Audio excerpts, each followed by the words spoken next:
నా చెల్లి రోజావే పార్టీ నాశనం చేశావే, నిన్నే పీకేస్తే చాలే, నా దరిద్రం నువ్వే, నన్ను వదిలిపోవే, 11 వచ్చాయే పడుకోబెట్టావే చూడు.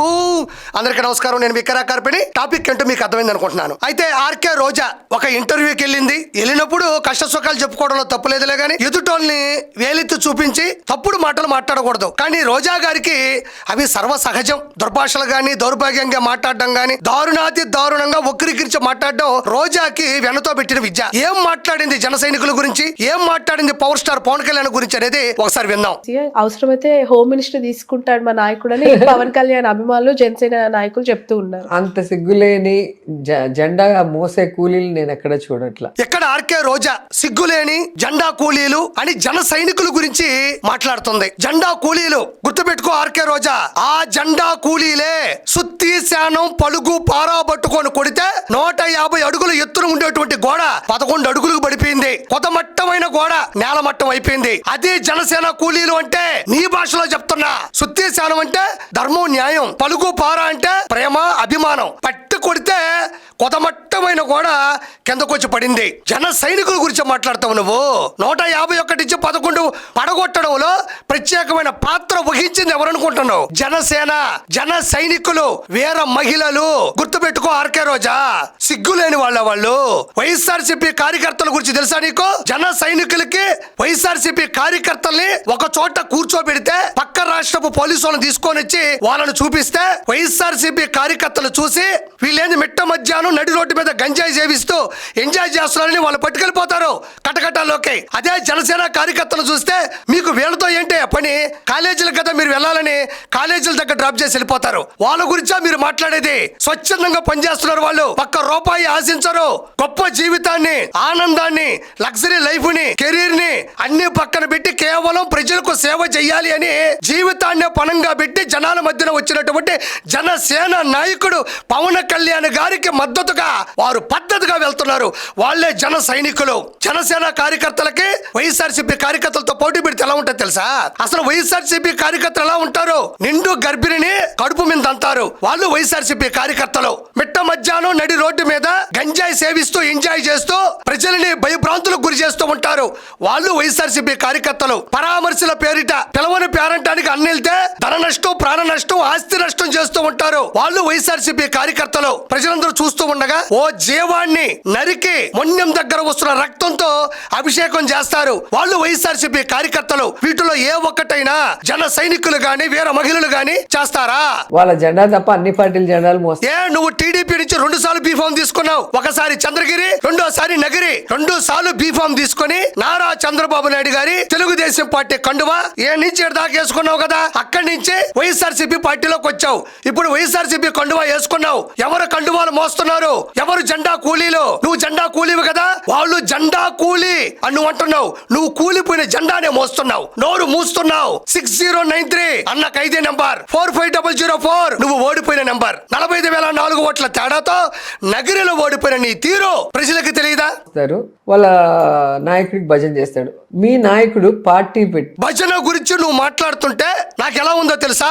నీ నోటికి తాళాలు, నీ భజనకి మేళాలు ఈ ప్రపంచంలో దొరకవు. ఎన్ని తాళాలు వేస్తే నీ నోటి గుండా వచ్చేటువంటి దుర్భాషలు, గబ్బు మాటలు ఆపగలం. ఎన్ని మేళాలు వాయించినా నీ భజనే వాటిని ఓవర్లాప్ చేసి ఓవర్లేట్ చేసుకొని నీ ఓవర్ యాక్షన్ కి ఆ మేళాలే ఆగిపోతాయి. మా వల్ల కాదు స్వామి అని చెప్పి నువ్వు భజన గురించి మాట్లాడుతున్నావా?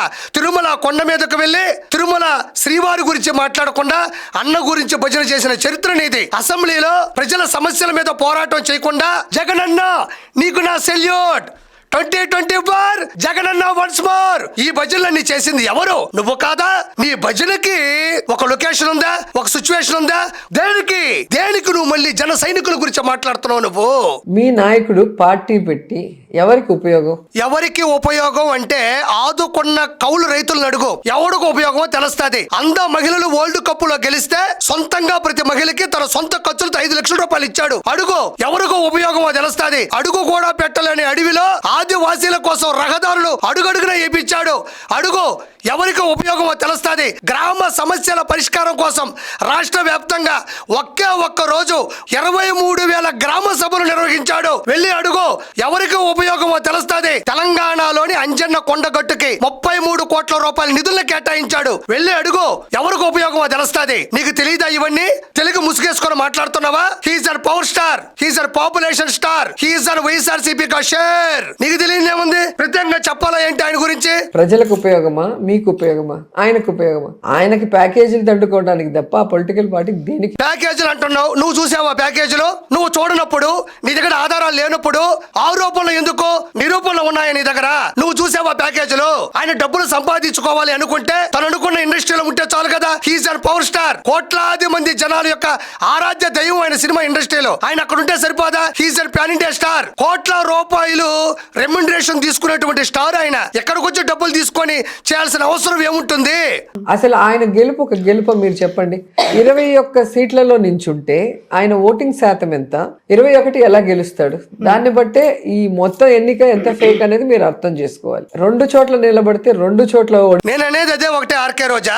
21 సీట్లు అంటే 2 చోట్ల ఓడిపోయిన ఒక వ్యక్తి 2 పక్కన ఒకటేసుకొని 21 సీట్లకి 21 సీట్లు ఎలా గెలిచాడు నేను నిన్ను అడుగుతున్నా. ఎంత కష్టం ఉండాలి, ఎంత ధర్మం ఉండాలి, ఎంత న్యాయం ఉండాలి, ఎంత పట్టుదల ఉండాలి, ఎంత త్యాగం ఉండాలి, ఎంత స్వయం కృషి ఉండాలి, ఎంత పట్టుము ఉండాలి. కష్టపడ్డాడు, ప్రజలు నమ్మారు, మీ మీద ఉమ్మారు. ప్రత్యేకంగా చెప్పనక్కర్లా. అసలు అతను పొలిటికల్ గా గెలిచే పరిస్థితే లేదు. ఆయన గెలుస్తానని నమ్మకం ఉంటే జబర్దస్త్ టీమ్ ని గాని, టీవీ ఆర్టిస్టులు గాని, కుటుంబంలో ఉన్న మొత్తం ఆర్టిస్టులు, కుటుంబంలో ఉన్న బంధువులందరినీ ఎందుకు వచ్చి ఆయన ఎవరిని పిలవలా. పవన్ కళ్యాణ్ గారు జబర్దస్త్ ఆర్టిస్టులు, సినిమా ఆర్టిస్టులు, సీరియల్ ఆర్టిస్టులు కుటుంబాన్ని ఆయన పిలవలా. ఆయన మీద ప్రేమతో ఆయన పరిపాలన బాగుంటుంది, ఒంటరిగా పోరాడుతున్నాడు, గొప్ప జీవితాన్ని చూసిన వాడు, ప్రజల కోసమే అన్ని వదులుకొని వెళ్ళాడని జబర్దస్త్ ఆర్టిస్టులు కావచ్చు, సీరియల్ ఆర్టిస్టులు కావచ్చు, సెలబ్రిటీలు కావచ్చు, విఐపీలు కావచ్చు కుటుంబం వెళ్ళింది తప్ప మీరందరూ నా కోసం రండి ఆయన ఎక్కడా చెప్పలేదు, ఎవరిని పిలవలేదు.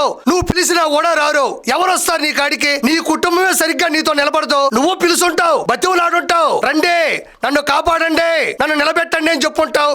మన నోటి దోల, మనం ఇంత ముందు మాట్లాడేటువంటి మాటలు, నిలకల్లేని తత్వం, ఆయన మీద అభిమానంతో ఆయన అభిమానులు కావచ్చు అందరూ వచ్చారు. నీ కోసం ఎవరు రారు. గట్టిగా మాట్లాడితే నీ కోసం నువ్వు కూడా రావు. అందుకనే కదా 45,004 ఓట్ల తేడాతో నగరిలో అట్టర్ ఫ్లాప్ అయింది. నువ్వు ఆయన కోసం ఎవరైనా వస్తారమ్మా, ఎవరైనా వస్తారు ఆయన కోసం. నీతి నిజాయితీగా ఉండేవాడి కోసం, పట్టుదలగా పనిచేసేవాడి కోసం, ప్రజల కోసమే పోకులాడేవాడి కోసం, ఆఖరికి దేవుడైనా వస్తాడు. నీకెవడు రాడు. వే ఒక పవర్ స్టార్ అన్నప్పుడు నీకెందుకు వీళ్ళందరి ప్రచారం? నీ ఫోటో పెడితే ఒట్టేసేయాలి కదా. ఆయన ప్రచారం చూసి నీకెందుకు అంత విచారం? ఆయన కోసం వచ్చారు, ఆయన కోసం నిలబడ్డారు, నీకెందుకు అంత విచారం? సో అది ఈవీఎంల పుణ్యమా అని వీళ్ళు గెలిచిపోయి ఈ రోజు అదొక గెలుపు. ఈవీఎంల పుణ్యమా అంటున్నావు?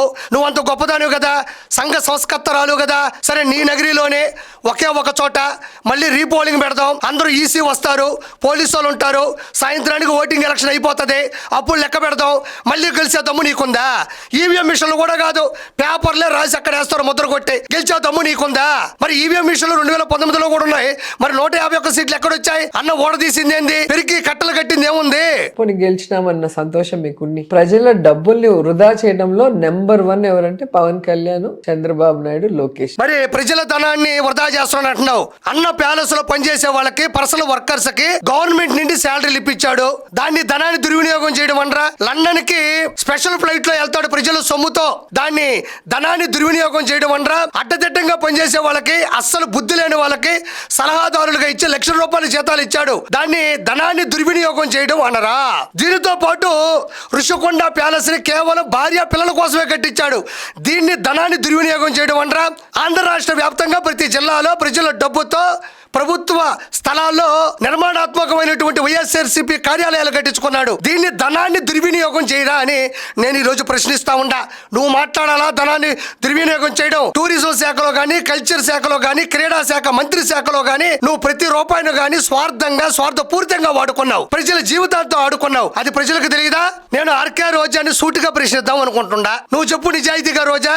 ఈ రోజు జన సైనికుల గురించి, జనసేన జెండా గురించి, పవన్ కళ్యాణ్ గురించి మాట్లాడుతున్నావు. నువ్వు అయిపోయిన తర్వాత అట్టర్ ఫ్లాప్ అయిపోయిన తర్వాత నగిరి సరిహద్దుల్లో ఉండేటువంటి మద్రాసు నగరానికి వెళ్ళి విజయ్ గారి దగ్గరికి వెళ్ళి నువ్వు అడగలేదా, విజయ్ గారు నేను 2 సార్లు ఎమ్మెల్యేగా గెలిచాను, ఒకసారి మంత్రిని అయ్యాను, ఒకసారి చైర్మన్ అయ్యాను, నీ పార్టీలో అవకాశం ఇస్తే నీ పార్టీకి పేరు చేస్తాను, నీ పార్టీని నిలబెడతాను అంటే విజయ్ గారు ఏమన్నారు, వెళ్ళవమ్మా వెళ్ళు, నువ్వు చెప్పేదంతా సొల్లు అన్నాడు. అక్కడి నుంచి పరిగెత్తుకుంటా మళ్ళీ ఆంధ్ర రాష్ట్రానికి వచ్చేటువంటి గతి నీకు పట్టింది. నేను ఈరోజు సూటిగా ప్రశ్నిస్తున్నాను ఆర్కే రోజా, మన భారతదేశంలో వైఎస్ఆర్సీపీని పక్కన పెడితే 6 నేషనల్ పార్టీలు 66 స్టేట్ పార్టీలు ఉన్నాయి. నీకు దమ్ముంటే, నీకంత అనుభవం ఉంటే, నువ్వు అంత స్టార్ హీరోయిన్ అయితే, నువ్వు స్టార్ డైరెక్టర్ భార్యవి అయితే, నువ్వు తిరుపతి అమ్మాయివి అయితే, ఈ 6 నేషనల్ పార్టీలు 66 స్టేట్ పార్టీల దగ్గరికి వెళ్ళి సీటు తెచ్చుకునే దమ్ము గాని నీకు ఉందా? నీకు సీటు కాదు కదా, స్వీట్ కూడా ఎవరు తినమని. నిన్ను రాజకీయ పార్టీలో కాదు, వీకెండ్ పార్టీలో కూడా పిలవరు. ఎందుకంటే నువ్వు కరెక్ట్ పర్సన్ కాదు కాబట్టి, నువ్వు కరెక్ట్గా ఉండవు కాబట్టి, నువ్వు కరప్షన్ పర్సన్ కాబట్టి నిన్నెవరు దేకే పరిస్థితిలో కూడా ఈరోజు ఎవరూ లేరు అని నేను మనస్ఫూర్తిగా చెప్పడం జరుగుతూ ఉంది. అయితే చివరిగా చెప్పేది ఒకటే, ఆ రోజుల్లో సీతమ్మని అపహరించిన రావణాసురుణ్ణి కూలగొట్టడానికి, కుదిపేయడానికి, 10 తలకాయలు పగలగొట్టడానికి హనుమంతుడు ఎలాంటి గొప్ప సాయం చేశాడో, ఈ రోజు దరిద్రుడు, అక్రమార్కుడు, నీచుడైనటువంటి జగన్మోహన్ రెడ్డిని దించడానికి, ఓడించడానికి, అదో పాతాళంలో తొక్కేయడానికి పవన్ కళ్యాణ్ గారు హనుమంతుడు మాదిరిగా చంద్రబాబు నాయుడు గారికి తోడ్పడ్డాడు. అతను చరిత్రలో నిలబడ్డాడు. కాబట్టి ఎవరి గురించైనా మాట్లాడేటప్పుడు కొంచెం ఆలోచించి మాట్లాడాల్సిందిగా మనస్ఫూర్తి కోరుకుంటూ నేను కిరాక్ కార్పేని. Please subscribe to Leo News for more videos.